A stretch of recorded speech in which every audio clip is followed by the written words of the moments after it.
आज आम्ही all India chemist असोसिएशनचे जे देशव्यापी बंद पुकारले आहे, या बंद मध्ये कोल्हापूर जिल्ह्यातील सर्व केमिस्ट बंद करून कलेक्टर साहेबांनी निवेदन देण्यासाठी आलेलं आहे। बेकायदेशीररित्या जे ऑनलाईन फार्मसी चालू आहे, ज्याचा GR नाही आहे, 2018 साली नोटिफिकेशन काढले पण GR मध्ये रूपांतर झालेलं नाही आणि हे कुठल्या तर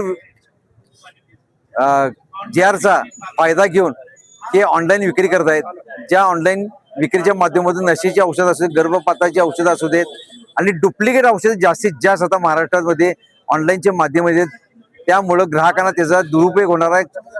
निश्चितच हे बेकायदेशीर चालू असलेल्या ऑनलाईन फार्मसी बंद करण्यासाठी हा मोर्चा काढलेला आहे।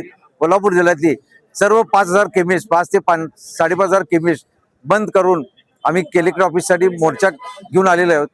शासनाला आमची विनंती आहे की आमच्या केमिस्टांची आता दिलेल्या निवेदनांची दखल नाही घेतली तर पुढचा निश्चितच बेमुदत बंद करण्याचा पवित्रा घ्यावा लागेल, एवढा आम्ही इशारा देतो।